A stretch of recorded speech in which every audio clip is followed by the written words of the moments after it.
वह अवनी के नज़रों का मतलब ना समझ सका। देखिए, माँ और बच्चा दोनों की हालत इस वक्त बहुत ख़राब है।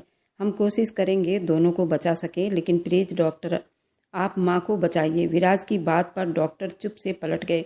इस सारे वक्त में अवनी की नज़रों की तपिश विराज अपने ऊपर बहुत महसूस कर रहा था। 1 घंटे के ऑपरेशन के बाद डॉक्टर ने बेटे की पैदा होने की खबर सुनाई, जबकि सीमा अपनी ज़िंदगी की बाजी हार गई थी। सभी की आंखों में गम के आंसू थे। विराज वहीं ढह सा गया। उसे यकीन नहीं आया कि अचानक इतनी जल्दी से सब बदल जाएगा। सुनील ने उसके कंधे पर हाथ रखते उसे बिना बोले तसल्ली दी, क्योंकि कहने को आज भी उसके पास कुछ नहीं था। सीमा की डेथ को आज 1 हफ्ता होने को चला था, जबकि उसके बेटे को अवनी ही संभाल रही थी। सीमा का इस दुनिया में कोई नहीं था। विराज ने उसे सहारा दिया था। आज घर में सीमा के आत्मा की शांति के लिए पाठ रखा गया था। बेटा, रुद्र को देखना, क्यों इतना रोए जा रहा है। विराज की माँ ने रुद्र को अवनी की गोद में दिया तो उसे लिए विराज के कमरे की तरफ बढ़ गई। उसको दूध बनाकर पिलाने लगी। सारी चीजें उसके कमरे में ही मौजूद थी। दूध बनाकर उसके होंठों से लगाया तो विराज सावर लेता उसी पल बाहर निकला था। अवनी एकदम से घबराकर उठ खड़ी हुई। सिर्फ ट्राउजर पहने हुए था, जबकि तौलिया गले में डाले हुए बाल पोंछता बाहर निकला। तुम यहाँ? वह थोड़ा माथे पर बल डाले बोला, मुझे नहीं पता था आप रूम में हैं, वरना मैं यहाँ नहीं आती। अवनी ने बिल्कुल सपाट अंदाज में जवाब देते हुए नजरें फेर ली। क्यों, मेरे जिस्म से नफरत है तुम्हें? न जाने क्यों, लेकिन विराज को उसकी बात बहुत बुरी लगी और चुप सी हो गई। नहीं, नफरत के लिए पहले मोहब्बत होना भी तो जरूरी होता है, और हमारे बीच ऐसा कोई संबंध नहीं। हम नफरत करें या फिर प्यार। अवनी ने जानबूझकर अपने शब्द अधूरे छोड़ दिए। पल भर को दोनों की नज़रों का आमना सामना हुआ। अगले ही पल अवनी रुद्र को सीने से लगाए बाहर निकल गई, जबकि विराज सर झटकता अपने बाल सुखाने लगा। क्या हुआ, इतना चुप क्यों हो? सुनील आजकल रिया को बहुत चुप देखकर उसके पास बैठते हुए पूछने लगा। उसकी डिलीवरी में अभी 1 महीना बाकी था। घर में उस वक्त रुद्र की किलकारियां गूंज रही थी। वह नन्हा कृष्णा सबको प्यारा हो गया था, सिवाय सुनील के। उसके बच्चे को लेकर लापरवाही किसी से भी छुपी नहीं थी। सुनील रुद्र जब पैदा हुआ तो वह बिल्कुल 9 महीने का बच्चा था और बहुत प्यारा था, और विराज की शादी को अभी 5 महीने हुए थे। रिया उलझी हुई थी कि सीमा शादी से पहले ही प्रेग्नेंट हो गई थी क्या। सुनील उसकी बातों को सुनकर चौंका था। तुम्हारा ख्याल बिल्कुल सही है, ये शायद पहले ही प्रेग्नेंट हो गई थी, तभी विराज को इससे जल्दबाजी में शादी करनी पड़ी। लेकिन समस्या ये है, उस रात मरने से पहले सीमा ने अवनी से ऐसी कौन सी बात बताई थी कि अवनी उसके बच्चे को अपने सीने से लगाए फिरती है। ऐसा कौन सा राज है रिया? ये बात तो मैं भी जानना चाहता हूँ। आखिर ऐसा कौन सा राज था, और क्या बात परेशान कर रही है तुम्हें? मुझे साफ साफ बताओ ना। वह बेड से टेक लगाते उसे अपनी गोद में बिठा गया। उसका भारी भरकम शरीर सुनील को बुरी तरह अपनी तरफ अट्रैक्ट करता था। उसके पेट को छूते हुए उस पर अपने होंठ रख देता था। उसकी सांसें बिखर गई। सुनील, आप मेरी बात नहीं सुन रहे? वह मुंह बनाते बोली। सुन रहा हूँ यार, अपने बच्चे से तो प्यार करने दो, वो मिस कर रहा है मुझे। सुनील दीवाना होकर उसके पेट पर अपने होठों से पप्पियों की बौछार कर दी। वह गुदगुदी महसूस करती खिलखिलाती हंसती चली गई। मत करो ना सुनील, मेरी सांस फूल रही है। वह सुनील का सर अपनी तरफ करती गहरी सांस भरते बोली। सुनील ने उसके नरम मुलायम गुलाबी गालों को अपनी पकड़ में लिया और उस पर अपने प्यार का बौछार करने लगा। आपको तो इस हाल में भी चैन नहीं है। अपना सर सुनील के सीने पर गिराते उसने अपने जिस्म को ढीला छोड़ दिया था। एक बार तुम मेरे चैंपियन को आने दो दुनिया में, फिर बताऊंगा तुमसे। अपने दिन रात की हिसाब जरूर लूंगा। अभी तो बच्चे का लिहाज कर रहा हूँ, वरना अभी इतना मन हो रहा है तुम्हारे अंदर समाने का। वह अपने सीने से लगाए उसे प्यार से माथे पर किस कर रहा था। रिया अपनी आंखें मूंद गई। रिया के होंठों पर भरपूर मुस्कान ने छुआ था। इधर अवनी शादी के लिए शर्त रखकर विराज को परेशान कर दिया था। आखिरकार ये शर्त क्यों जरूरी है? घर में एक बार फिर से विराज और अवनी की शादी की बात चल रही थी। दोनों दोस्तों की ये दिल की इच्छा थी, अवनी और विराज की शादी कर दी जाए। अवनी ने रुद्र को बिल्कुल माँ की तरह संभाल रखा था, और यही सब देखते अवनी से शादी के बारे में पूछा तो उसने शादी के लिए एक ऐसी शर्त रख दी जिस पर विराज का पारा हाई हुआ। यही मेरी शर्त है, शादी करना है तो मेरी शर्त माननी होगी, आगे आपकी मर्जी। अवनी ने मुंह बनाते हुए रुद्र को अपने सीने से लगा लिया। रुद्र 3 महीने का हो गया था और अवनी ने बिना किसी एहसान के उसे अपने साथ अपने कमरे में रख लिया था। कोई नहीं जानता था उसके दिल में ऐसा क्या है कि वह सीमा के बेटे को माँ बनकर पाल रही थी। मुझे तुम्हारी शर्त मंजूर नहीं। विराज का गुस्से से बुरा हाल था। आपकी मर्जी, उसमें कोई जोर जबरदस्ती तो नहीं। अवनी ने तीखे अंदाज में जवाब दिया था। वह गहरा सांस भरकर रह गया था। बिल्कुल ठीक सजा दी अवनी ने विराज को। फिर घर वालों की रजामंदी से दोनों की शादी हो गई और अवनी अपनी शर्त के हिसाब से अपने कमरे में ही थी। उसने सिर्फ शादी करने के लिए हाँ की थी, विदाई के लिए नहीं मानी थी, जिस पर विराज गुस्सा कर गया था। पर वह चुप थी। हाँ, उसे गुस्सा सबसे ज्यादा इस बात का था कि अवनी की शर्त काफी सख्त थी। वह अभी रुद्र को सुलाकर उठी। उसकी कमर में अब दर्द सा हो रहा था। वह अपनी कमर को सीधा करती, दुपट्टा एक तरफ रखती, गर्दन को दाएं बाएं कर रही थी कि उसी पल विराज रूम में दाखिल हुआ। उसे बिना दरवाजा नॉक किए रूम में आता देखकर वह बुरी तरह से गुस्सा हुई। विराज जो सख्त गुस्से में था, लेकिन सामने अवनी अपनी खूबसूरत पत्नी को इस हाल में देखकर उसका गुस्सा झाग की तरह गायब हुआ था। इतनी खूबसूरत अवनी उसे जालीदार नाइटी में देखकर अपने आप बेकाबू होता हुआ महसूस कर रहा था। आपको दरवाजे को नॉक करके आना चाहिए था। अवनी ने माथे पर बल डाले अपना दुपट्टा ठीक करते विराज को घूरा था। तुम ये भूल रही हो कि मैं तुम्हारा पति हूँ और तुम पर हक रख सकता हूँ। वह उससे अपनी बात करता उसकी तरफ बढ़ चुका था। आप शायद भूल रहे हैं कि मैंने एक शर्त रखी थी इस शादी की। अवनी ने अपने धड़कते दिल को संभालते साफ साफ अंदाज में विराज को देखते कहा। जानता हूँ और मान भी चुका हूँ। विराज ने उसके कमर में हाथ डालते उसे अपने सीने से लगाया। उसकी नाजुक और नरम धड़कनें विराज के सीने से जा टकराई। अवनी एकदम से छटपटाई और कहा, मेरे पास क्यों आ रहे हो? दूर हो जाओ मुझसे। अवनी ने खुद को उसके पकड़ से छुड़वाना चाहा। पास आने की शर्त नहीं रखी थी तुमने? विराज गंभीर शब्दों में बोला। उसकी धड़कनों में चेहरा छुपाने लगा। क्या कर रहे हैं आप? विराज, छोड़ो मुझे। अवनी को गुस्सा आने लगा था। शादी के बाद छोड़ा नहीं जाता। वह उसके साथ मस्ती करने लगा था। उसके हरकतों से अवनी का होश उड़ गया था। अब गुस्से से अवनी का हाथ उठा था और विराज के गाल पर 5 उंगलियों का निशान छोड़ गया था। बदले में विराज का हाथ भी उठा था, पर अवनी ने डरकर अपनी आंखें मीच ली थी। विराज ने अपना हाथ हवा में रोक लिया था। उसने खुद के उभरते गुस्से पर कैसे काबू पाया ये वही जानता था। 2 साल का टाइम मांगा है ना तुमने, तो वादा करता हूँ 2 साल तक तुम्हें उंगली से भी नहीं छूऊंगा। लेकिन जैसे ही रुद्र को 2 साल होगा, उसके अगले दिन का इंतजार नहीं करूंगा। बिना किसी लिहाज के तुम्हारी आत्मा में समा जाऊंगा। तुम्हारी धड़कनों को धड़कते हुए अपना बनाऊंगा और उस दिन तुम क्या, कोई भी मुझे रोक नहीं पाएगा, समझी तुम? वह उसे बाजू से पकड़ते झकझोर कर बोला था और अगले ही पल वह कमरे से बाहर निकल गया। अवनी अपने आंसू पोंछते हुए बैठ गई और अपना हाथ देखने लगी। उसे खुद पर बड़ा अफसोस हुआ था। उसका इरादा नहीं था विराज पर हाथ उठाने का, लेकिन वह अपने गुस्से पर कंट्रोल नहीं कर पाई और उसका हाथ उठ गया था। हाँ, वह सजा दे रही थी विराज को 2 साल की, जिस तरह उसने उसे सजा दी थी 1 साल तक सच छुपाकर। अब बारी अवनी की थी। रिया की डिलीवरी के समय सुनील शहर से बाहर गया हुआ था। अस्पताल में प्रकाश अंकल ही थे। रुद्र को विराज के माँ के पास छोड़ गई थी। वह बहुत परेशान थी। डॉक्टर ने बहुत गंभीर कंडीशन बताई थी। 6 महीने पहले वाली ही सिचुएशन फिर से अवनी को याद आने लगा, जब सीमा जिंदगी और मौत से लड़ रही थी। रिया के लिए वे रोकर भगवान से प्रार्थना कर रही थी। तभी विराज तेज कदम उठाता अंदर दाखिल हुआ। उसी के तरफ आ रहा था। अवनी का दिल जोर से दुखा था। बस उसे विराज के सीने में समाने का दिल चाह रहा था। वह खुद से लड़खड़ा गई थी।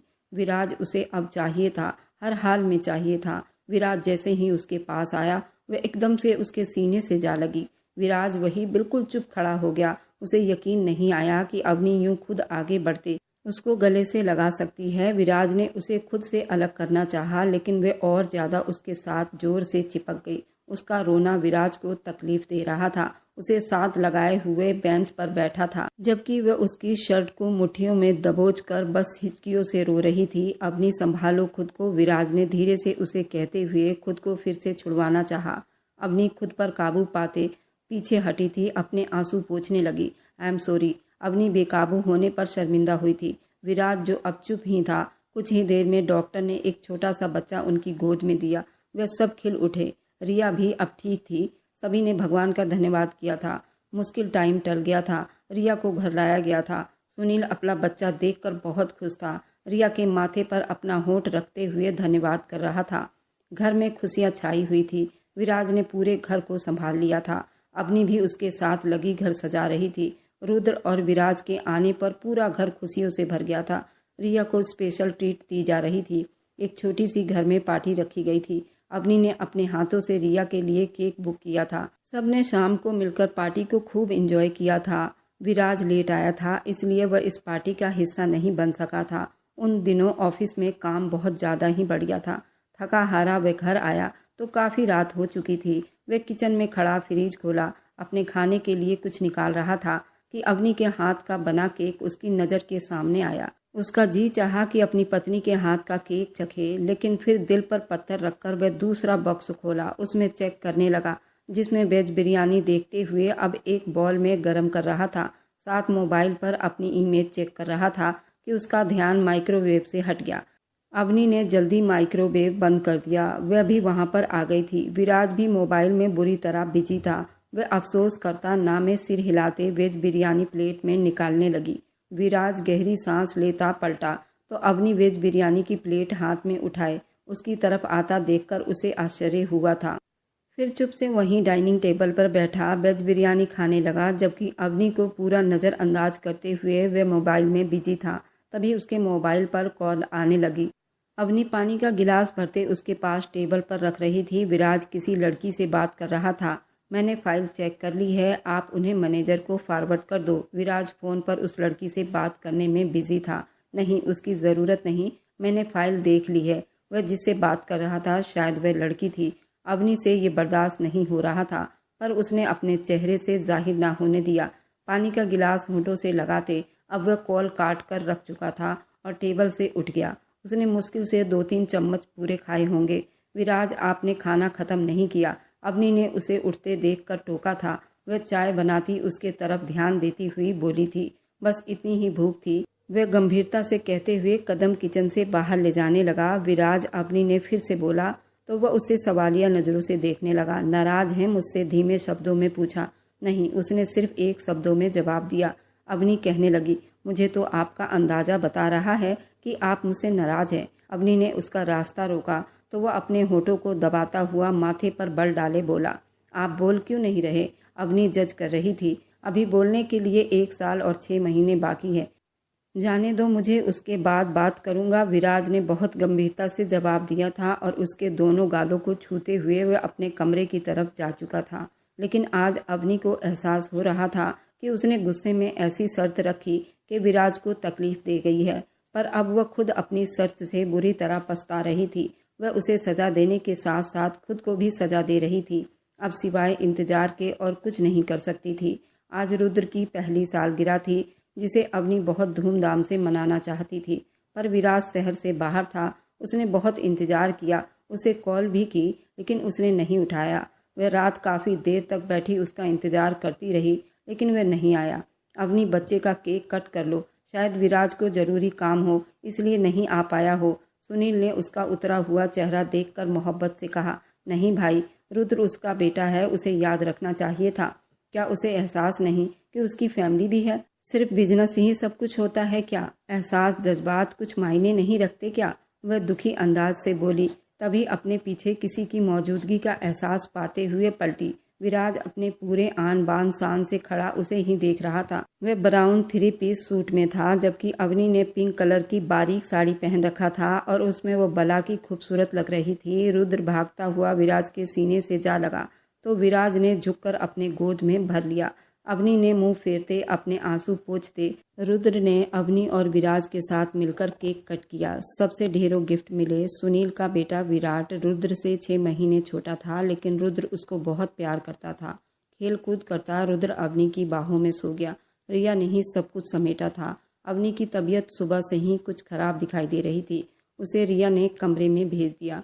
सुनील और रिया हंसी मजाक करने लगे। सब कुछ मिलकर समेट रहे थे। अवनी रुद्र को लिए रूम में आ गई। अभी थोड़ी देर ही हुए थे कि उसको एकदम से चक्कर आने लगे। वह बुरी तरह से गिरते पड़ते वापस उठी। इतनी देर में विराज शॉपिंग बैग लिए अंदर दाखिल हुआ। इस बार भी बिना दरवाजा नॉक किए ही अंदर आया था। वह कुछ सामान लाया था। रुद्र और अवनी के लिए कुछ शॉपिंग की थी उसने, लेकिन देने का टाइम ना मिला तो अब उसके कमरे में छोड़ने आया था। सामने अवनी को सोफे पर टहलते देखा। वह परेशानी से उसकी तरफ बढ़ा था। अवनी, तुम ठीक हो ना? उसके माथे पर हाथ रखते हुए फिक्रमंदी से पूछ रहा था। उसे हल्का बुखार लग रहा था। विराज, मेरा दिल बहुत घबरा रहा है। विराज को अपने पास देखती बड़ी मुश्किल से अपनी आंखें खोलती बोलने की कोशिश कर रही थी। उठो, बिस्तर पर आओ। उसे सहारा देते वह बिस्तर पर लाया था और उसे बुखार की मेडिसिन दी। रेस्ट करो, थोड़ी देर में ठीक हो जाओगी। विराज ने उसके माथे पर हाथ रखकर सहलाया था। उसके हाथों का दबाव अपने माथे पर महसूस करते अवनी के रंगों में एक सुकून सा उतरा था। वह उठकर जाने लगा कि अवनी ने उसका हाथ थाम लिया। प्लीज मत जाइए। वह नींद में उसका हाथ थामे बड़बड़ा रही थी। यही हूँ, नहीं जा रहा। वह धीरे धीरे उसका सर दबाने लगा। वह खुद बहुत थका हुआ था, लेकिन अवनी की तकलीफ उसे अपने दिल पर महसूस हो रही थी। वह छोटी सी लड़की हिम्मत नहीं हारती थी, आज भी टूट रही थी और विराज उसे टूटता हुआ नहीं देख सकता था। कितने पल वहीं उसके पास बैठे वह उसका चेहरा देखते बिता चुका था। वह जानता था अवनी को अब उसके प्यार की तलब हो रही है। वह उसका साथ चाहती थी, लेकिन विराज अब उसकी बात पूरी होने तक उसके पास नहीं आना चाहता था। वह उसे समझाना चाहता था कि जो शर्त उसने रखी उस पर वह मर्द होकर भी उसको स्वीकार कर चुका है। वह अपनी रखी गई शर्त पर खुद पछता रही थी। उसको अब पूरा नींद में देखकर उठा था। रुद्र के माथे पर होंठ रखते नजर अवनी के माथे पर जा ठहरी थी। आगे बढ़कर दिल की आवाज़ पर फिर से मुड़ा और उसने अवनी के माथे पर भी अपना होंठ रखा और उन दोनों पर अपना प्यार लुटाता हुआ वह अपने कमरे की तरफ बढ़ गया था। वक्त पर लगाकर उड़ रहे थे और अब वह दिन आ गया था जब अवनी उसकी होने वाली थी। अब अवनी शर्म से विराज से छुपती फिर रही थी। रुद्र 2 साल का हो गया था। वह अभी अपनी विदाई के लिए राजी नहीं थी, जिस पर विराज फिलहाल बिल्कुल चुप था। अवनी को उस पर गुस्सा था क्योंकि उसने शर्त पूरी की। वह चाहता तो उसकी शर्त को ख़त्म कर सकता था, उसे मना कर सकता था, उसकी वजह पूछ सकता था, लेकिन विराज ने ऐसा कुछ भी नहीं किया था। जो अवनी कहती थी वह तुरंत मान लेता था। अवनी को जरा भी मनाने की कोशिश नहीं की थी। ऊपर से शादी के बाद पूरे 2 साल इंतजार किया, खुद भी तड़पा और अवनी को भी तड़पाया। बेटा, जैसे कि तुम्हारी इच्छा थी कि रुद्र को 2 साल का होने पर तुम्हारी विदाई हो, तो रुद्र तो भगवान की कृपा से 2 साल का हो गया है। अब विदाई में देर नहीं करनी चाहिए। रवीश अंकल ने अपनी बहू के सर पर प्यार भरा हाथ रखते प्यार से अपने दोस्त प्रकाश से पूछा। प्रकाश जी ने तुरंत अपनी बेटी अवनी से बात की। पापा, मुझे थोड़ा टाइम चाहिए। उसे समझ नहीं आया कैसे उन्हें भी टाले, क्योंकि अब विराज की मोहब्बत का सोचकर उसके दिल को कुछ होने लगा था। प्रकाश साहब ने उसे बड़ी प्यार से समझाया। वह समझ तो गई थी, लेकिन अपने दिल का क्या करती, जो अब अजीब से डर में पड़ा हुआ था। और 1 हफ्ता बीत गया था। अवनी के तरह से पूरी चुप्पी महसूस करते अब विराज के सब्र का दामन छूट चुका था। रुद्र 2 साल का हो गया, इसलिए आज से तुम मेरे कमरे में सोओगी। वह जो किचन में खड़ी रुद्र के लिए दूध गर्म कर रही थी, अचानक अपने कान के पास विराज की बातें सुनते बुरी तरह से अपने दिल को थामे उसे देखने लगी। जो बहुत प्यार से अपनी पत्नी को कहकर जा चुका था, ये बिल्कुल नहीं होगा। ये कौन सा तरीका है विदाई लेने का? धूमधाम से मुझे विदाई करवाएंगे, तब तुम्हारे जीवन में शामिल होंगी। वह दिल ही दिल में पक्का तय करके बैठी थी। अपने कमरे की तरफ मुंह मोड़ गई थी। रुद्र को सीने से लगाए वह दूध पिला रही थी कि विराज एकदम से दरवाजा धकेल कर अंदर दाखिल हुआ। अवनी का दिल पसलियां तोड़कर बाहर आने को मचला था। खुद चलोगी या मैं उठाकर ले जाऊं? विराज का अंदाजा अब खुमारी वाला हो गया था। उसके आंखों में इश्क का समुंदर इस कदर उमड़ा था कि वह उसके लहर में अपने आप को कभी सुरक्षित नहीं कर सकती थी, क्योंकि वह तो यही चाहती थी कि वो मेरे साथ जबरदस्ती करे और मेरे जिस्म के लिए वो तड़पे। और आज वह दिन आ गया था तो वह अपने आप को बेकाबू होता हुआ महसूस कर रही थी। ऐसे नहीं जाऊंगी, आप पहले मुझे लेने आओगे। अवनी को समझ नहीं आया कि वो क्या जवाब दे, तो जो मुंह में आया बोल दिया था। वह जो रुद्र को बिस्तर पर लिटा रही थी, विराज ने आगे बढ़कर उसे अपनी बाहों में भर लिया था। अपने कमरे के तरफ कदम बढ़ाए अवनी मुंह देखती रह गई। उसके अंदर भी विराज के इश्क का सैलाब उमड़ रहा था। कुछ देर के बाद ही अवनी को गोद में उठाते अपने कमरे में आया। अवनी को अपनी बाहों में भरता, नीचे उतारो, क्या कर रहे हो? वो बुरी तरह से बौखला गई। आज की रात कुछ नहीं सुनूंगा अवनी मैं। उसे अपनी बाहों में भरकर अपने कमरे की तरफ बढ़ता, दरवाजा पांव से बंद करता उसे अपने बिस्तर पर पटक चुका था। विराज में हड़बड़ाकर पीछे बेड के किनारे से जा लगी, जबकि विराज आज अवनी की शर्त को भी पूरा कर चुका था। आज अवनी को उसे बचाने वाला कोई नहीं था और वे 2 साल का भूखा शेर अब उसे कंट्रोल नहीं हो रहा था। अवनी के पास बेड पर जाकर उसे अपनी बाहों में भर गया और अवनी से कहने लगा, अवनी बस करो, मैं वैसे ही तुम्हारे लिए पिछले कई सालों से तड़प रहा हूँ और आज मुझे अपने अंदर समाने दो और दो दरियाओं के मिलन में खलल मत डालो। आज एक होने दो। दो जिस्म को और अवनी को बुरी तरह से चूमता उसे बेकाबू कर रहा था। अवनी तो खुद 2 साल से भरी बैठी थी। उसे विराज को पाकर खुद होश नहीं था। अपने शरीर को ढीला छोड़ते हुए विराज पर बरस चुकी थी। उन दोनों के बीच अब एक हवा का झोंका भी नहीं गुजर सकता था। सर्दी के मौसम में भी वे दोनों पसीने में नहा गए। अवनी के जिस्म की खुशबू ने विराज को मदहोश कर दिया और उस मदहोशी में डूबे सारी रात वे इसकी समंदर में गोते पर गोते खाते रहे। यूं ही करते सुबह हो गई, लेकिन अवनी के दिल में जो सवाल था उसे बहुत बुरी तरह से बेचैन कर रहा था। फिर उसने अपने आप पर काबू न कर पाई। विराज से सवाल पूछ ही लिया, जब सीमा तुम्हारी पत्नी नहीं थी तो तुम्हें घर वालों से झूठ बोलने की क्या जरूरत थी? विराज के सर पर एकदम जैसे किसी ने बम फोड़ा हो। ये तुम कैसे कह सकती हो कि सीमा मेरी पत्नी नहीं थी? क्योंकि सीमा मरने से पहले अपनी असलियत मुझे बता चुकी थी। और तुमने आखिर ये सब घर वालों से क्यों छुपाया और मुझे तुमने इतने दर्द दिए? मैंने ये दर्द 6 महीने कैसे बिताए थे ये मैं ही जानती हूँ। तब विराज ने जो बात बताई तो उसके पैरों तले से जमीन निकल गई। सीमा उसके दोस्त की पत्नी थी और सीमा ने विनय के साथ लव मैरिज की थी। सीमा अपने परिवार वालों को छोड़कर विनय के साथ रह रही थी। विनय के परिवार वाले सीमा को स्वीकार करने के लिए तैयार नहीं थे। तभी विनय और सीमा अलग रह रहे थे। विनय अपने परिवार का इकलौता लड़का था और उसके प्रॉपर्टी उसके पापा ने उसके नाम की थी। पापा को अचानक दिल का दौरा पड़ा था। विनय को बुलाकर उसने अपनी सारी प्रॉपर्टी विनय के आने वाले बच्चे के नाम कर दिया था। लेकिन ये बात विनय और सीमा जानते थे। उनके फैमिली में किसी को ये बात पता नहीं थी। 6 महीने के बाद एक कार एक्सीडेंट में विनय की भी मृत्यु हो गई।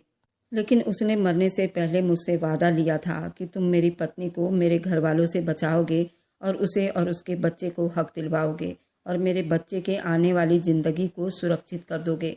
मैंने विनय से वादा तो कर लिया था, लेकिन अब मुझे समझ में नहीं आ रहा था आखिर मैं सीमा को कहाँ रखूं। सीमा के पीछे उसके ससुराल वाले हाथ धोकर पड़े थे। वह इसे जान से मार देना चाहते थे और इसके बच्चे को वह कभी स्वीकार न करते। उन्होंने विनय के जीते जी तो सीमा को कभी स्वीकार नहीं किया। अब तो विनय भी इस दुनिया में नहीं था तो सीमा और उसके बच्चे की जान बचाने के लिए मैंने ये सब किया था। सीमा पहले से ही दिल की मरीज थी, जिसकी वजह से प्रेगनेंसी के टाइम ही उसकी मृत्यु हो गई थी। मुझे इसी वजह से सीमा को इस घर में अपनी पत्नी बनाकर रखना पड़ा, ताकि उसके तरफ उठने वाली हर आंख उसे इज्जत की नज़र से देखे। अवनी तो विराज की बात सुनकर जैसे दीवानी सी हो गई थी। उसे अपने आप पर बहुत गुस्सा आया। कभी कभी देखने वाली सच्चाई भी सच नहीं होती, उसके पीछे कितने राज दफन होते हैं। ये बात आज अवनी को बुरी तरह से हिला गया था। एक दिन पहले विराज के लिए न जाने क्या कुछ सोच बैठी थी और आज हकीकत खुलने पर उसे बुरी तरह से हिला गया था। सीमा ने बस मरते टाइम इतने शब्द कहे थे कि विराज मेरा पति नहीं है और ना ही इस बच्चे का बाप है। इतना कहने के बाद वे भगवान को प्यारी हो गई थी। अवनी के मन को बिल्कुल शांत कर गई थी। उस वक्त अवनी तो कुछ न बोल पाई, लेकिन उसने डॉक्टर से बच्चे और अपने पति विराज की जांच करवा ली थी और ये साबित हो गया था ये बच्चा विराज का नहीं। लेकिन ये बात सिर्फ अवनी को पता थी। घर में किसी को भी इसके बारे में कानों कान खबर नहीं हुई थी और ये सारी सच्चाई वे विराज के मुंह से सुनना चाहती थी। और मेरी वीडियो जहाँ कहीं से भी आप लोग देखते हैं, कमेंट में अपने शहर और राज्य का नाम ज़रूर बताइए। मुझे आप लोगों के कमेंट पढ़ने में बहुत आनंद आता है और उन सभी का मैं बहुत बहुत धन्यवाद करना चाहती हूँ जो लोग मेरी वीडियो को देखते हैं, लाइक करते हैं, शेयर करते हैं। अगर आपको आज की कहानी पसंद आई है तो वीडियो को ज़रूर लाइक कीजिएगा और अपने दोस्तों के साथ शेयर भी कीजिएगा। और हाँ, अगर आपने अभी तक हमारे चैनल को सब्सक्राइब नहीं किया है तो जाकर ज़रूर सब्सक्राइब कर लीजिए। मिलते हैं हम अपनी कल की एक और नई दिलचस्प कहानी के साथ। मुझ पर सदा अपना प्यार और स्नेह बनाए रखें। सभी को मेरा प्यार भरा नमस्कार दोस्तों। खुश रहें, स्वस्थ रहें, मस्त रहें।